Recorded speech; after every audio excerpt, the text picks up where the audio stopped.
Russia has recognized the separatist claim to the whole Donbass.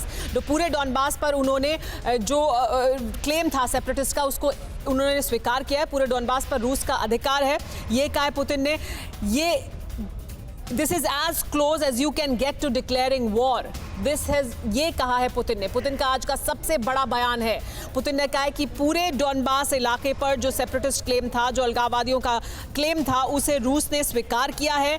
ये आप युद्ध के ऐलान के जितना करीब जा सकते हैं या इसे मान सकते हैं, ये वो है। इसका मतलब सीधे तौर पर जिस तरह की भाषा का पुतिन इस्तेमाल कर रहे हैं, जो उन्होंने कल कहा, जो आज वो अपनी संसद में कह रहे हैं, अभिषेक, यूक्रेन के लिए अभी आने वाला समय बहुत संकट भरा समय होगा। ज़ेलेंस्की के लिए, यूक्रेन के उन तमाम लोगों के लिए जो एंटी रशिया सेंटिमेंट रखते हैं।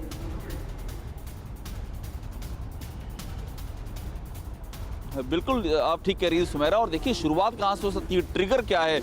मैं बार बार कह रहा हूं कि ट्रिगर यही इलाका है जहां इस समय मैं मौजूद हूं। ये खार्किव का इलाका, खार्किव के ठीक बगल में डोनेत्स्क और लुगान्स्क है। और देखिए अब जो जिस बात की यहां पर आशंका जताई जा रही है, आगे होगा क्या? आगे ये होगा कि उनके पास अभी 1/3 हिस्सा है डोनबास का।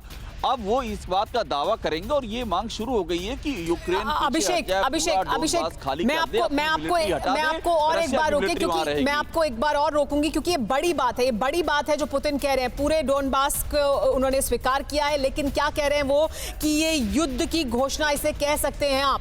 यानी सीधे तौर पर पुतिन स्वीकार कर रहे हैं कि ये युद्ध की घोषणा है, इसे स्वीकार कर सकते हैं आप। इससे ज्यादा करीब वो नहीं जा सकते थे युद्ध डिक्लेयर करने के। युद्ध का ऐलान हो चुका है, ये मान लो आपकी युद्ध ऐलान हो चुका है। सीधे तौर पर पुतिन कह रहे हैं कि आप इसे युद्ध की घोषणा समझ सकते हैं, क्योंकि हमने पूरे डोनबास इलाके को स्वीकार किया है कि वो इंडिपेंडेंट है। सेपरेटिस्ट का जो क्लेम है उसे पूरी तरह से रूस ने स्वीकार किया है। और पुतिन साफ तौर पर कह रहे हैं, वो अब शब्दों का भी चयन जिस तरह से कर रहे हैं, आप उसको सुनिए। वो साफ तौर पर कह रहे हैं कि इससे बड़ा बयान पुतिन क्योंकि नहीं दे सकते हैं, इससे साफ बयान भी पुतिन नहीं दे सकते हैं। वो ये कह रहे हैं कि पूरे डोनबास पर रूस का अधिकार है और इसे युद्ध का ऐलान अगर आप समझना चाहते हैं तो समझ लीजिए, क्योंकि इससे ज्यादा साफ तौर पर वो युद्ध का ऐलान नहीं कर सकते हैं। तो क्या ये युद्ध का ऐलान है पुतिन की तरफ से पूरे यूक्रेन पर? क्योंकि अभी तक ये मानकर चला जा रहा था कि वो डीपीआर और एलपीआर ही तक क्या सीमित रहेंगे, क्या वहीं तक वो चाहेंगे कि वो इलाके आ जाएं और वो युद्ध की तरफ पूरी तरह से आगे नहीं बढ़ेंगे? इस पर लगातार पूरी दुनिया में चर्चा हो रही थी कि रूस युद्ध नहीं चाहेगा, एक फुल स्केल वॉर इस वक्त रूस शायद नहीं चाहेगा, लेकिन ऐसा लग नहीं रहा है भाषा से पुतिन की। पुतिन जो कह रहे हैं वो साफ तौर पर यह है कि आप इसे मान लीजिए, अगर आप युद्ध मानना चाहते हैं तो युद्ध मान लीजिए, इससे करीब मैं नहीं पहुंच सकता हूं युद्ध का ऐलान करने के लिए। और ये बड़ी बात है। यानी क्या यूक्रेन के खिलाफ पुतिन पूरी तरह से फुल स्केल वॉर की तरफ आगे बढ़ रहे हैं, युद्ध की तरफ आगे बढ़ रहे हैं, जो उन्होंने इजाजत ली है? क्या उसका भी यही मायने है संसद से? क्योंकि पहले भी वो इन इलाकों में अपनी सेना के जरिए मदद पहुंचा रहे थे। अभिषेक, क्या इसे यूक्रेन पर युद्ध का ऐलान समझा जाए? क्योंकि इससे ज्यादा साफ शब्दों में पुतिन नहीं कह सकते।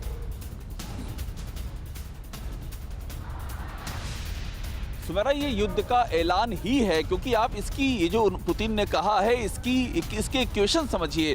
सीधी सी बात है कि आज की तारीख में जो डोनेत्स्क और लुगान्स्क का हिस्सा जो रसिया के कब्जे में है, हम रसिया इसलिए कह रहे हैं क्योंकि वो रसिया के ही समर्थक हैं वहाँ पर और उनकी मिलिट्री वहाँ पर आ चुकी है।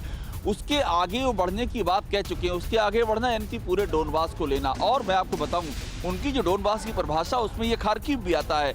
इसको हम बार बार कह रहे हैं कि ये खार्किव पीपल रिपब्लिक केपीआर बोलते हैं। ये पूरा हिस्सा वो अपना ही मान रहे हैं। जब वो यूक्रेन की टेरिटरी के अंदर घुसने के लिए उन्होंने कसम खा ली है, तो फिर इसका मतलब है कि यूक्रेन को रिस्पॉन्ड करना ही पड़ेगा। वॉर हो गया। दूसरी बात आप समझिए कि अब स्थितियां कैसे बदली है 24 घंटों में। इसके पहले जब वहाँ के जो अलगाववादी हैं, जब झड़प होती थी तो अलगाववादियों की आर्मी से और यूक्रेन की आर्मी से होती थी, लेकिन अब झड़प का नेचर बदल जाएगा। अब झड़प होगी यूक्रेन की आर्मी से और सीधे रशियन आर्मी से झड़प होगी। वहाँ पर रशियन आर्मी पहुँच रही है। रशियन आर्मी पूरा वहाँ की जो बॉर्डर पोस्ट है उस सबको टेक ओवर कर रही है। तो अब जब झड़प होगी अगली, अगर खुदा न खास्ता हुई, तो सीधे सीधे यूक्रेन की आर्मी और रेबल नहीं होंगे, यूक्रेन की आर्मी और रशिया की आर्मी होगी। तो आप इससे समझ लीजिए कि इसका नतीजा क्या होगा। ये बात यहाँ रुकने नहीं जा रही है, ये बात डोनबास तक आएगी पूरे। जी, और ऐसा लग भी नहीं रहा है, पुतिन के इरादों से ऐसा लग भी नहीं रहा है। उनके इरादे वो साफ तौर पर साफ करते जा रहे हैं। निशांत, पुतिन इससे ज्यादा सख्त और साफ शब्दों का इस्तेमाल नहीं कर सकते। पुतिन ने साफ कर दिया है कि आप इसे अगर युद्ध का ऐलान समझना चाहते हैं तो युद्ध का ऐलान समझ लीजिए, क्योंकि मैं युद्ध ही करने जा रहा हूं। परवाह देश की, सोमवार से शुक्रवार रात 10 बजे TV9 भारतवर्ष पर।